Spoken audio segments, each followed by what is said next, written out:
हे everyone, A L cartoon making studio द्वारा तैयार किए गए master 3D with AL course में आपका हार्दिक स्वागत है। कुछ भी बोलने से पहले मैं आपको यह बता दूं कि इस पूरे कोर्स में टोटल 8 मॉड्यूल हैं और ये मॉड्यूल 1 आपको केवल 3D का ओवरव्यू देने के लिए तैयार किया गया है।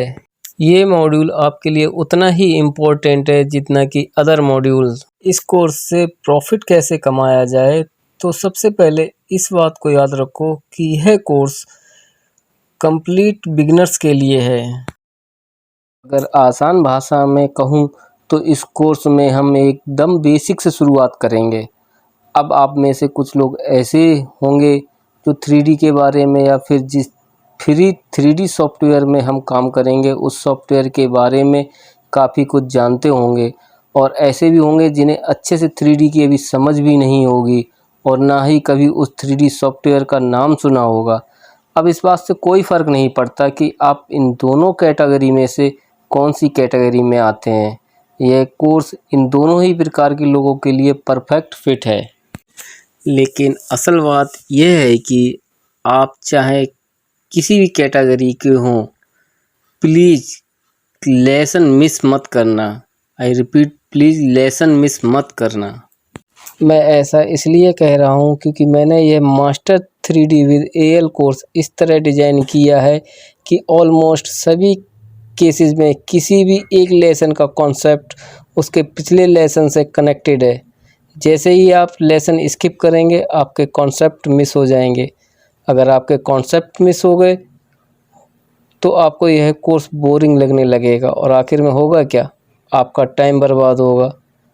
तो फिर नेवर स्किप ए लेसन। अब ध्यान से समझो, एक्सट्रीम बिगिनर्स के लिए मेरे हिसाब से 3D को एकदम बेसिक से समझने का सबसे बेस्ट तरीका यह है कि उसको 2D से कंपेयर कर लिया जाए। ऑलमोस्ट हम सबको पता रहता है कि 2D यानी 2 डायमेंशन और 3D यानी 3 डायमेंशन। Please focus. स्क्वायर को एक 2D फिगर कहा जाता है। क्यों? वो इसलिए यहाँ पर आपके पास 2 डायमेंशन है, एक यहाँ लेंथ और दूसरा विड्थ। लेकिन क्यूब को एक 3D फिगर कहा जाता है क्योंकि यहाँ आपके पास 3 डायमेंशन है, लेंथ, विड्थ और डेप्थ। अगर मैं इन फेमस शो को क्लासिफाइड करूं तो टॉम एंड जेरी एक 2D शो है और मोटू पतलू एक 3D शो है।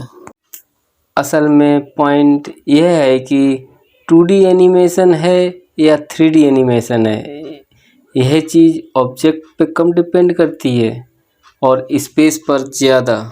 अगर मैं 3D ऑब्जेक्ट्स को भी 2D प्रोजेक्शन में या फिर 100% पैरेलल व्यू में देखूं तो यह मुझे 2D नज़र आएंगे। लेकिन अगर इन्हीं सेम ऑब्जेक्ट्स को देखने का पर्सपेक्टिव चेंज कर दूं तो सब कुछ 3D हो जाएगा। एनिमेशन देखते वक्त अगर आपको रियल लाइफ जैसा अनुभव होता है तो वो 3D एनिमेशन है। बाकी इस कोर्स के एंड तक आप अच्छे से समझ जाओगे।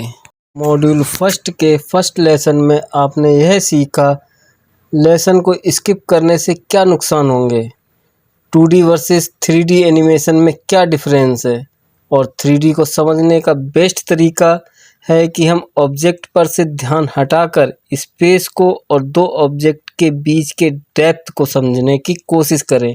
अगर वो रियल लाइफ टाइप है तो वो 3D है। नेक्स्ट लेसन में हम यह देखेंगे कि हम कौन सा 3D सॉफ्टवेयर यूज करने वाले हैं।